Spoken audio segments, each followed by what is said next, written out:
Bu bir beklenti videosudur ve umuyorum ki beklentimin karşılığını en kısa sürede alırım. Selam, ben Saadet ve hoş geldin. Ben neyi bekliyorum? Bunca vakittir. Son sayfadan sonra dedim ki nerede? Nerede? Nerede bulacağız? Ne zaman gelecek? Heyecanla bekliyorum zira. Ve geldiği saniye ekrana kilitleneceğimden de eminim. Tabii ki de Cadı Şapkası Atölyesi'nin animesinden bahsediyorum. Keşke mangaları hızlı bir şekilde yayınlanmaya devam etsin. İlk 4 cildini bir çırpıda okudum çünkü beni esir aldı. Böyle kreatif bir evren, böyle kreatif bir karakter kurgusu ve mangakanın dilinde kullandığı motifleri o kadar başarılı bir şekilde yerleştirmiş ki dedim ki hadi animesi nerede? Animesi duyuruldu ama henüz ne zaman yayınlanacağını bilmiyoruz. Yani toplanın mükemmel bir seriden bahsedeceğim size. O kadar sevdim ki en sevdiğim mangalar arasına girdi. Coco adında bir kızça var. Bu kızça cadı olarak doğmamış ama cadı olmak istiyor ve bu hayalle yaşıyor. Hatta cadılara, büyüye olan hayranlığını da sürekli gösteriyor. Küçük bir köyde annesiyle birlikte yaşıyor. Bir gün siperli şapkalı bir cadıdan büyü defteri ve kalem satın alır. Ama bunların gerçekten büyü yapabileceği materyaller olduğundan habersiz ve karşısında siperli şapkalı bir cadı değil, bir satıcı olduğunu düşünüyordu. Neyse ve aradan zaman geçer. Geçen zamanla birlikte Gifri isimli usta bir cadıyla yolları denk gelir. Ve ilk büyüsünü de Gifri'nin gizlice büyü yapışını izledikten sonra öğrenir nasıl yapılacağını. Satın aldığı büyü kitabını ve kalemin gerçek olduğunu da test etmek için yaptığını da fark ediyor. Bu zamana kadar nasıl okumamışım anlamadım. O kadar sevdim ki. İlk cilt evrene giriş için çok güzel bir zemin hazırlıyor. Baskı kalitesini ben çok beğendim. Zaten Instagram'da da paylaşmışımdır. Görmüşsünüzdür. Çok iyi çizimler var. Sanki çizgi roman çizimleri gibi. Bu yüzden de renklendirildiğinde yani animesi çıktığında çok iyi olacağını düşünüyorum. Burası büyülü, ışıl ışıl ve macera dolu bir dünya. Gizem öğelerini de çok sevdim bu sebepten. Bu seriyi çok beğendiğim için bu video boyunca benden negatif hiçbir şey duymayacaksınız.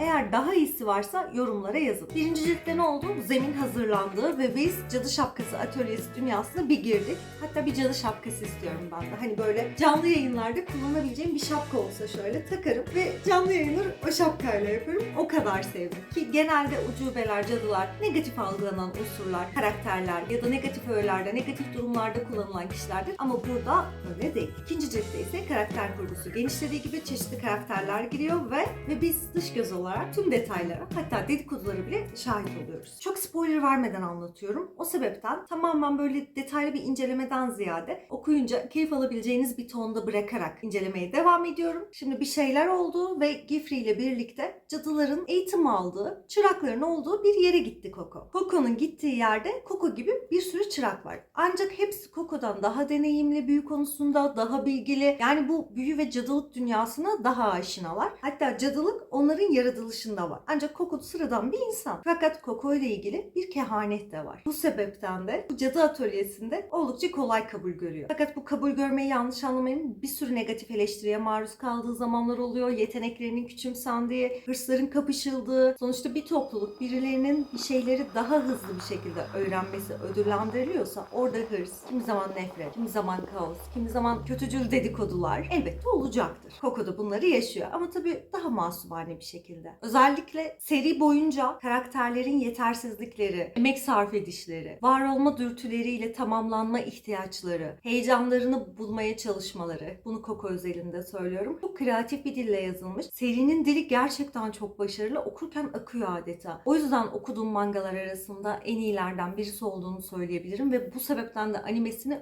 oldukça merak ediyorum. Şunu da söylemeden geçemeyeceğim. Her cadı iyi değil. İki tür cadımız var. Birisi siperli şapkalılar ki onlar kötücül bir noktadan daha kendi emellerini gerçekleştirmek uğruna var olan cadılar. Hani bazı akrabalık durumunda şey deriz ya, kesin sana büyü yaptırdılar. Bence büyü yaptıran da budur, şu kişidir dediğimiz tipteki cadılar. Diğer cadılar ise şapkalarını takarken insanlara yardım etmek bilinciyle, hatta varoluşu, düzeni, kendi yetenekleriyle geliştirmek, iyileştirmek, daha iyi bir noktaya taşımak gayesiyle var olan cadılar. Keza Gifri karakterinin de biz iyi niyetli cadılardan, normal şapkalı cadılardan olduğunu görüyoruz ama bakalım seri bize neler gösterecek? Çünkü kendisiyle ilgili bazı konularda çok şüpheleniyorum. Şunu çok seveceksiniz. Çizimleri zaten belirttiğim gibi sanki çizgi roman çizimleri gibi. Kesinlikle basit değil. Çok başarılı. Macera temposu oldukça dozunda. Yükselişler, inişler bile o kadar kuvvetli bir şekilde iniyor ki orayı atlayarak okuyamazsınız. Çünkü bütün bağlantıları kaçırabilirsiniz. Zaten bundan kaynaklı olarak da serinin merak unsurunu çok seveceğinizi düşünüyorum. Cilt 3 ve 4'e geçtiğimizde ise Coco'nun kendini oldukça geliştirmeye meyilli bir çocuk olduğunu ve birçok büyüyü öğrendiğini, denediğini, gözlemlediğini ve büyü dışında kendi kreatif yaratım sürecini de kullanarak ne kadar çok şey değiştirebileceğini, etkenlerin sadece büyüden ibaret olmadığını, koşullarda kişilerin fikirlerini, davranışlarının önemini, bazen bir düşünceyi sesli olarak söylemenin kıymetini de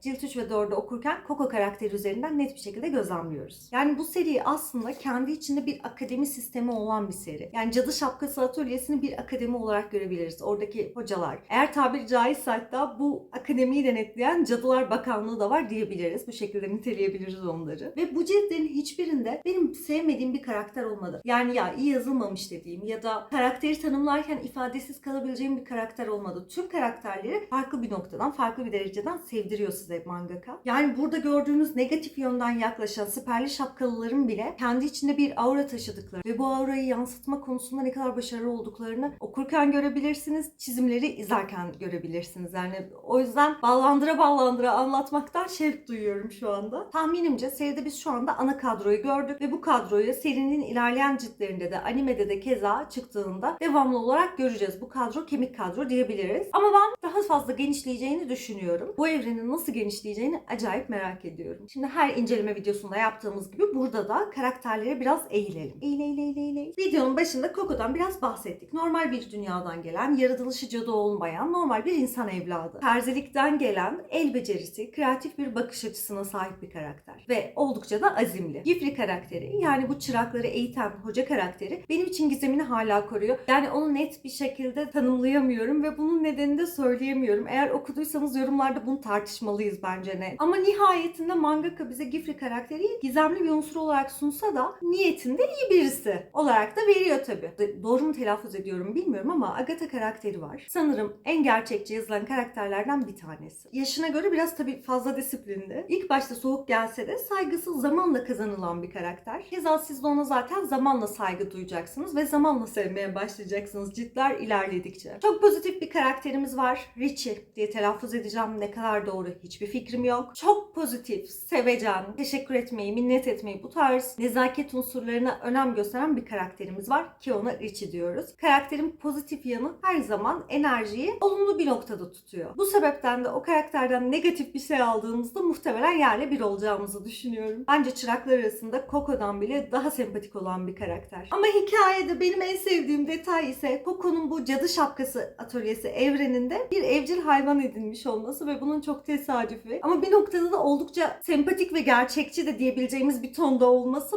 beni çok mutlu etti. Videoyu çekmeden önce dedim ki bir okur yorumlarına bakayım. Sevmeyenler neden sevmediğini belirtebilir. Ben sevdireceğimi düşünüyorum bu seriyi. Belki bu kadar hem çizgi roman koleksiyonerleri, çizgi roman okurları hem manga okurları tarafından bu kadar sevilmesinin veya dışarıdan gelen bir okurun da bunu sevmesinin sebebi muhtemelen çizimlerin antik illüstrasyon gibi işlenmiş olması olduğunu düşünüyorum. Evet, konu çok iyi, çok sağlam ama bir noktada çizimler de şu ana kadar okuduğum mangalardan başka bir boyutta bence. Bilen biliyordur. Videolarda kimi zaman yazarla ilgili, seriyle ilgili veya film dizi videolarımda oyuncularla ilgili bir tık olayın ince yerindeki tatlı dedikodulardan bahsetmeyi seviyorum. Bu videoda da bunu söylemem gerekiyor diye düşünüyorum. Zaten seri okuyunca siz öğreneceksinizdir. Mangaka bir arkadaşıyla sohbet ederken sanatın, çizim stilinin, resimin yani ne kadar büyülü bir dünya olduğunu, her çizimin, her dokunuşun ne kadar büyülü bir tesir uyandırdığından bahsediyor sohbetlerinde ve bunun üzerine bu seri doğuyor. Aslında sıradan sayılabilecek bir muhabbet mangakanın ilhamı oluyor. Bu seriyi duvarıma asabilsem asarım.